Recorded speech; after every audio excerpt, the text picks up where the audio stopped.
ग्याजी में अपनी जनता पार्टी की ओर से एक निजी होटल के सभागार में कार्यकर्ता सम्मेलन का आयोजन किया गया। सम्मेलन में मुख्य वक्ता के रूप में पार्टी के संस्थापक, उत्तर प्रदेश के पूर्व मंत्री एवं राष्ट्रीय अध्यक्ष स्वामी प्रसाद मौर्य शामिल हुए। इस अवसर पर पार्टी के नवगठित पदाधिकारी, राष्ट्रीय उपाध्यक्ष भगवती प्रसाद सागर, राष्ट्रीय सचिव एवं बिहार प्रभारी आमोद पासवान, राष्ट्रीय उपाध्यक्ष शादाब खान, राष्ट्रीय महासचिव दिलीप चौधरी, प्रदेश अध्यक्ष दिनेश कुमार मौर्य, प्रदेश महासचिव गौतम कुमार और जिला अध्यक्ष राजकुमार मांझी भी मौजूद थे। कार्यकर्ता सम्मेलन में मौर्य ने बिहार में पार्टी के विस्तार की योजना का खुलासा किया। उन्होंने बताया कि पार्टी के नवगठित पदाधिकारी हर जिले में संगठन का विस्तार करेंगे। साथ ही सामाजिक समीकरणों को ध्यान में रखते हुए हर विधानसभा क्षेत्र से 1-2 उम्मीदवारों को चुनाव मैदान में उतारा जाएगा। स्वामी प्रसाद मौर्य ने प्रेस कॉन्फ्रेंस को संबोधित करते हुए केंद्र सरकार की नीतियों की कड़ी आलोचना की। उन्होंने कहा, प्रधानमंत्री नरेंद्र मोदी की गलत नीतियों ने देश को हर मोर्चे पर विफल कर दिया है। करोड़ों युवा बेरोजगारी का सामना कर रहे हैं। डिग्रीधारी नौजवान आउटसोर्सिंग पर काम करने को मजबूर हैं। महंगाई ने आम आदमी की कमर तोड़ दी है। 140 करोड़ की आबादी में से 80 करोड़ लोग 5 और 10 किलो अनाज पर निर्भर हैं। उन्होंने 85 बनाम 15 मिनट का नारा बिहार में लागू करने की बात कही। उन्होंने कहा कि समाज के व्यापक हितों के लिए जातीय समीकरण को मजबूत करना जरूरी है। उन्होंने ऑपरेशन सिंदूर को टाइफिस बताते हुए इसे सिर्फ प्रचार का हथकंडा बताया। उन्होंने बिहार में 1 नेशन 1 एजुकेशन नीति को लागू करने की वकालत की। उनका कहना था कि शिक्षा में समानता से ही देश की प्रगति संभव है। उन्होंने वर्तमान शिक्षा व्यवस्था को समाज के लिए विभाजनकारी बताया और इसे सुधारने की आवश्यकता पर बल दिया। स्वामी प्रसाद मौर्य ने स्पष्ट किया कि उनकी पार्टी आगामी चुनावों में भाजपा और उनके समर्थक दलों के खिलाफ मजबूती से लड़ेगी। उन्होंने कहा कि अपनी जनता पार्टी देश के वंचितों, पिछड़ों और गरीबों के हक की लड़ाई लड़ने के लिए प्रतिबद्ध है।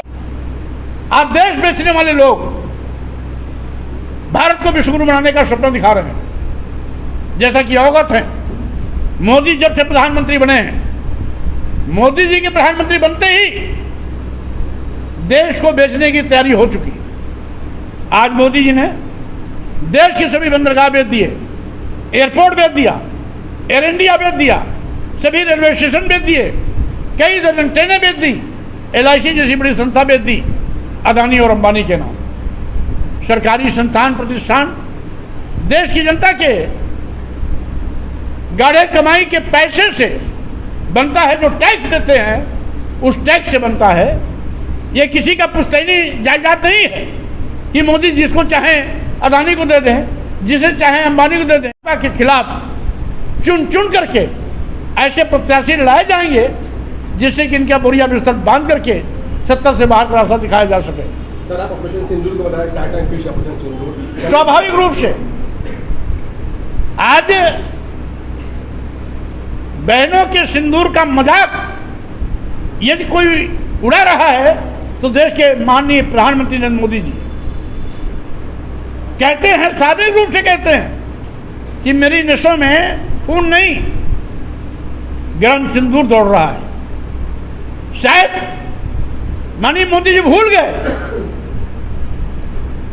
कि उन्होंने इस सिंदूर का अपमान किया, अपनी पत्नी के सिंदूर का सम्मान नहीं कर पाए। वो देश की बहनों के सिंदूर का सम्मान क्या करेगा? इसलिए साथियों, मैं केवल इतना कहना चाहता हूं, आज मोदी जी देश के लिए एक धोखा है। इस धोखे से लोगों को सावधान करना अपनी जनता पार्टी की जिम्मेदारी है, जवाबदेही भी है। इसीलिए पूरे देश में जहां हम मोदी की इस तिकड़म मकड़जाल को खत्म करने के लिए तैयारी में लगे हैं, वहीं पर इनके धोखे से भी लोगों को सावधान करने के लिए भी हम लगातार अभियान चलाए हुए हैं। सर, आप लगातार 1 नेशन 1 एजुकेशन की मांग करते आए हैं, क्या बिहार में भी लागू करने की कोशिश करेंगे? स्वाभाविक रूप से जिस तरीके से शिक्षा खत्म होती जा रही है, ग्रामीण शिक्षा तो पूरी तरीके से शून्य हो गई है, महंगी शिक्षा के माध्यम से उच्च शिक्षा को भी खत्म करने पर आमादा है। इसलिए अगर राष्ट्र को तरक्की के रास्ते पर ले जाना है, बेहतरी के रास्ते पर ले जाना है, तो वन नेशन वन इलेक्शन के बजाय one nation one education slogan पर मोदी जी को काम करना चाहिए या केंद्र की सरकार को काम करना चाहिए, तभी देश का भला हो सकता है, अन्यथा देश को डूबने से कोई बचा नहीं पाएगा। सर, आपका 85 बनाम 15 का नारा लगातार सुर्खियों में रहा है, क्या बिहार में चुनाव करेंगे? ये तो बिहार की धरती है, जहां बिहार के लेनिन कहे जाने वाले शहीद बाबू जगदेव प्रसाद कुशवाहा जी ने बहुत पहले इस बात को बुलंद किया था कि 100 में 90 शोषित हैं, 90 भाग हमारा है। यानी धन, धरती, शिक्षा, सम्मान हर जगह पर हमारा 90 का हिस्सा लगना चाहिए।